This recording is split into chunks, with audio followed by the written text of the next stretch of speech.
अगर हम तंत्र विद्या, तांत्रिक, काला जादू और जादू टोने की बात करें तो इसका प्रमाण हमें इतिहास में बहुत सारी चीज़ों में मिलता है। जैसा कि आप सब जानते हैं, हमारे हिंदू धर्म में 4 वेद हैं: ऋग्वेद, सामवेद, यजुर्वेद और अथर्ववेद। इसमें अथर्ववेद में हमें जादू टोने से जुड़ी जानकारियाँ मिलती हैं। साथ ही इसमें यह भी बताया जाता है कि किसी कन्या के जन्म लेने पर उसकी निंदा की जाती है, यानी कि कोई लड़की अगर जन्म ले रही हो तो उसकी निंदा की जाती है उस सोसाइटी में, जब अथर्ववेद का समय था तब। दूसरा, अगर हम बौद्ध धर्म की बात करें तो इसमें भी आपको 3 वर्ग देखने को मिलेंगे: एक हीनयान, एक महायान और एक वज्रयान। हीनयान को फॉलो करने वाले ये मानते हैं कि भगवान बुद्ध जो है वो कोई भगवान नहीं थे, बल्कि एक साधारण इंसान थे जिन्हें निर्वाणा यानी कि मोक्ष का रास्ता मिल गया था। महायान के फॉलोअर्स ये मानते हैं कि भगवान बुद्ध एक भगवान थे और उनकी वो लोग मूर्ति बनाकर पूजा करते। भगवान बुद्ध को वो लोग अपना भगवान समझते और उनको ईश्वर मानते। और आखिरी में वज्रयान, जिसमें कि तंत्र मंत्र से जुड़ी पौराणिक बौद्ध परंपराओं का उल्लेख है। इसमें जादू टोना, ब्लैक मैजिक, हर तरह के उल्लेख मिलते हैं और आपको लगभग हर धर्म में इस जादू टोना के साक्ष्य या सबूत मिलेंगे ही मिलेंगे। तो सवाल ये बनता है कि क्या ये जादू टोना, ब्लैक मैजिक सही है? क्या ये सच में होते हैं? आइए जानते हैं इस वीडियो में।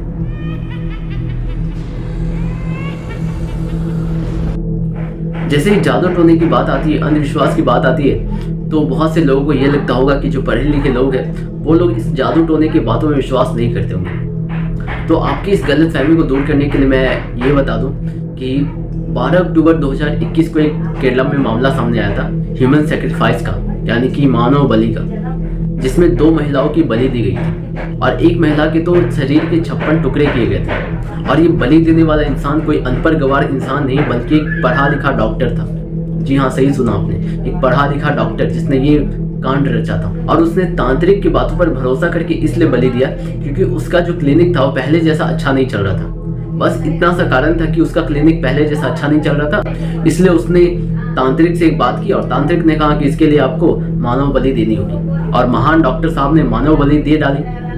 और कितने ताज्जुब की बात है कि एक पढ़ा लिखा डॉक्टर एक अनपढ़ गंवार तांत्रिक की बातों में आकर के इतना बड़ा कांड रच देता है। और बस यही नहीं दोस्तों, पिछले 14 सालों में 5000 लोगों से ज्यादा की जान इस ब्लैक मैजिक, जादू टोने और अंधविश्वास जैसी चीजों में गई है, जिसमें अलग अलग तरह के केसेस शामिल हैं। जिसमें ह्यूमन सेक्रीफाइस यानी कि मानव बलि के केसेस है, विच हंट के केसेस है। विच हंट यानी कि गांव की भाषा में अगर कहा जाए तो किसी महिला को डायन बोल करके उसे मार देना या जिंदा जला देना, इस तरह के केसेस को हम विच हंट कहते हैं।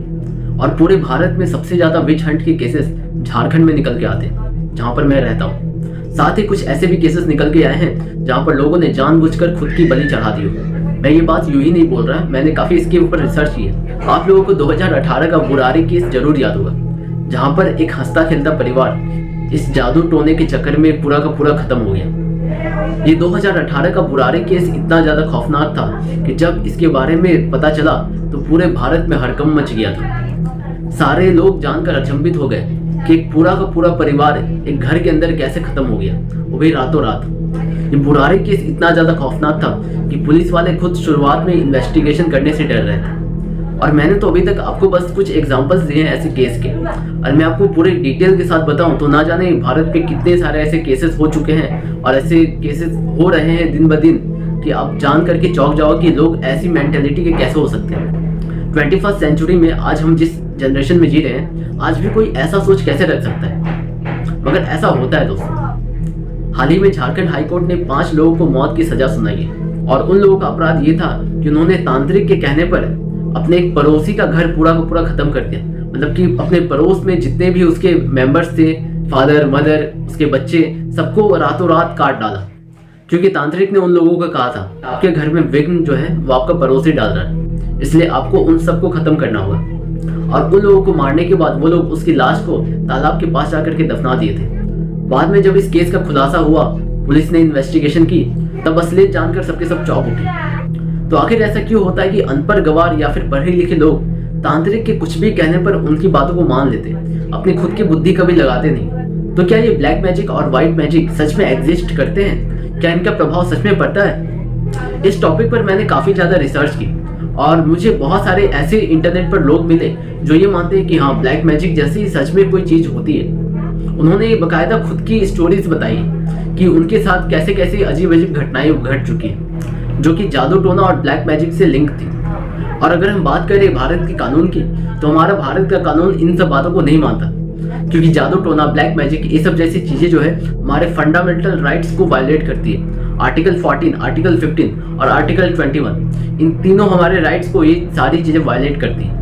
और कोई भी चीज़, चाहे वो कोई भी इंसान हो या कोई भी चीज़ हो जो हमारे फंडामेंटल राइट को वायलेट करती हो, उसे हमारा संविधान हमारे देश में कोई जगह नहीं देता है। क्योंकि मैं झारखंड में रहता हूँ, तो मैंने बचपन से ही ब्लैक मैजिक, जादू टोना, ऐसी सारी चीज़ें बहुत बार देख चुका हूँ। तो अपने एक्सपीरियंस में मैं आपको कुछ शेयर करता हूँ कि जब मैं 7वीं कक्षा में था, यानी कि जब मैं 7th क्लास में था, तब मेरे एग्ज़ाम्स आने वाले थे। लगभग 15-20 दिन बाद मेरे एग्ज़ाम्स थे, और उसी समय मेरा तबीयत काफ़ी ज़्यादा बिगड़ गया था। मुझे फीवर हो गया था, और वो फीवर डॉक्टर को हमने दिखाया, मगर उसके बाद भी उतर नहीं रहा। उसके बाद मेरे घर वाले तो इन सब चीज़ों को ज़्यादा मानते नहीं है, मगर मेरी जो दादी थी वो इन सब चीज़ों को काफ़ी ज़्यादा मानती थी। तो मेरी दादी क्या करती है कि मुझे एक तांत्रिक के पास ले जाती है, और वो तांत्रिक एक 40 से 45 साल की कोई महिला होती है। उसके बाद मैं वहाँ पर जाता हूँ, मैं वहाँ पर बैठता हूँ। उसके बाद वो क्या करती है कि वो मेरे सामने आकर के बैठती है, अपने सारे बाल खोल करके आगे कर लेती है, और आगे करने के बाद यूँ जोर जोर से ऐसे पूरा मुंडी, अपना सर मतलब कि घुमाने लगती है जोर जोर से ऐसे। उसके बाद फिर वो कुछ देर के बाद 30 से 40 सेकंड के बाद रुकती है, आँख फाड़ करके मुझे देखती है, मेरी दादी को देखती है। उसके बाद कहती है कि किसी ने जलन से आपके बच्चे को बीमार कर दिया। और इस बात पर मुझे थोड़ा भी मगर यकीन नहीं हुआ था। उसके बाद कुछ दिन मेरी मेडिसिन चलती है, उसके बाद मैं ठीक हो जाता हूँ। उसके बाद इससे बचने के लिए उन्होंने कुछ राख जैसी चीज़ें दी, कुछ मंत्र बताए, जिससे कहा कि आपको इसे दिन में 2 से 3 बार जाप करना है और आपका पौधा बिल्कुल ठीक हो जाएगा। मगर मुझे उन सब चीज़ों पर उस समय विश्वास नहीं था, और आज मैं उन सब चीज़ों पर विश्वास करता नहीं। और उस समय 2-3 दिन मेडिसिन लेने के बाद मैं ठीक हो गया था, और मेरे एग्ज़ाम्स भी उस समय ठीक ठाक गए थे। ये तो मैंने दिया अपना एग्जाम्पल। मगर आप किसी भी तांत्रिक के पास चल जाओ, या फिर किसी भी बाबा के पास चल जाओ, आप अपनी कोई भी प्रॉब्लम लेकर के जाओगे तो आपको एक न एक चीज़ जरूर कहेंगे कि आपके ऊपर किसी ने जादू टोना किया है, और आपको वो कभी भी उसका नाम नहीं बताएंगे, क्योंकि उन्हें खुद ही नहीं पता होता। आपके अंदर के डर को वो लोग, आपके अंदर के अंधविश्वास को लोग जिंदा रखने के लिए आपको ये कहते हैं कि किसी ने जलन से आपके ऊपर ऐसा कर दिया है। और आपको भी इतना डर रहता है मन में कि आप उनकी बात मान लेते हो कि हाँ, मैं तो सब कुछ ज़िंदगी में सही कर रहा हूँ, मगर उसके बाद भी मेरे साथ काफ़ी गलत हो रहा है, ज़रूर किसी ने कुछ मेरे साथ किया है। और आप उसकी बातों में आकर के उनके सारे डिमांड्स मानने लगते हो। ऐसी चीज़ें मैंने बचपन से काफ़ी ज़्यादा देखी, इसलिए मैं आपको श्योर होकर के बता सकता हूँ कि किसी भी तांत्रिक के पास आप जाओगे तो आपको ये कभी ज़िंदगी में नहीं कहेगा कि ये सब चीज़ें नहीं होती, आप भगवान में विश्वास रखो, बल्कि ये ज़रूर कहेगा कि आपको किसी ने जलन से कर दिया, या फिर कुछ ऐसा कर दिया, या कुछ वैसा कर दिया। और मेरा ओपिनियन इस बात में ये है कि ब्लैक मैजिक या वाइट मैजिक जैसी कोई चीज़ नहीं होती है, बल्कि एनर्जीज होती है। अब एनर्जीज जो होती है वो ना अच्छी होती है ना बुरी होती है। एनर्जीज को तो आप जिस फॉर्म में यूज़ करोगे वो आपके लिए सही भी हो सकती है और गलत भी हो सकती है। जैसे कि एग्जांपल में आप बिजली का, आपके घर में बिजली आती है, आप बिजली का इस्तेमाल करते हो अपने ज़रूरत के लिए, अपने फ़ायदे के लिए, मगर वही फ़ायदा पहुंचाने वाली बिजली जो है वो आपके लिए काफ़ी ज़्यादा नुकसानदायक भी हो सकती है और आपकी जान भी ले सकती है अगर आप उसका इस्तेमाल सही से नहीं करते हो तो। देखिए, सबसे बड़ा कारण है लोगों का डर। बहुत सारे लोगों को ये लगता है कि उन्होंने जब भी वो कुछ जीवन में अच्छा करने जाते हैं तो उनके साथ बुरा हो जाता है, और इसके पीछे ज़रूर किसी ने जलन से उनके ऊपर जादू टोना कर दिया है या फिर कुछ और कर दिया है। और इसी जादू टोने को लेकर के वो तांत्रिक के पास जाते हैं, और वो तांत्रिक आपके मन के डर को और ज़्यादा बढ़ा देता है। और ये सारा खेल आपके डर का ही है, आपके मन के डर का। जब तक आपके मन के अंदर का डर रहेगा तब तक ये डर आपको जीने नहीं देगा। और आप अपने मन के डर को हटाने के लिए चाहे कितनी भी कोशिशें कर लो, आपके अंदर के मन का डर तब तक खत्म नहीं हो सकता जब तक आप अंधविश्वास को छोड़ करके खुद से उस डर को निकाल करके बाहर फेंकना ना चाहो। और इसी डर का फायदा उठा करके वो तांत्रिक आपसे अपने मन के काम करवा लेते हैं। आप जरा एक बार खुद अपनी बुद्धि और सेंस लगा करके सोचिए, अगर जादू टोने जैसी चीजों से किसी को खत्म करना या किसी को बर्बाद करना इतना आसान होता तो आज जितने भी बड़े बड़े लोग हैं उन्हें तो कई लोग कब तक बर्बाद कर दिए होते। बहुत सारे बड़े बड़े जो पॉलिटिशियंस हैं उनकी तो कब तक इन्होंने जान ले ली होती, मगर ऐसा नहीं है ना। दुनिया की सबसे खतरनाक एजेंसी जो है मोसाद, वो भी अपने टेक्निकल टर्म से ही सारे काम करती है, और उनको पता होता है कि जादू टोने से इतने बड़े बड़े काम हो सकते हैं, तो अपने सारे के सारे गन, बुलेट्स, इंस्ट्रूमेंट्स और सारी टेक्नोलॉजी हटा करके वो जादू टोने से ही अपना सारा काम क्यों नहीं कर लेते। एक सोचने वाली ये बात है। और दोस्तों, बात सीधी सी, जब तक भारत के लोगों में डर बैठा रहेगा तब तक भारत में अंधविश्वास पनपता रहेगा। तो अपने मन के अंदर के डर को हटाइए और किसी भी तरह के अंधविश्वास को बढ़ावा ना दें। इस वीडियो में इतना ही, मिलते हैं आपसे किसी दूसरे टॉपिक पर।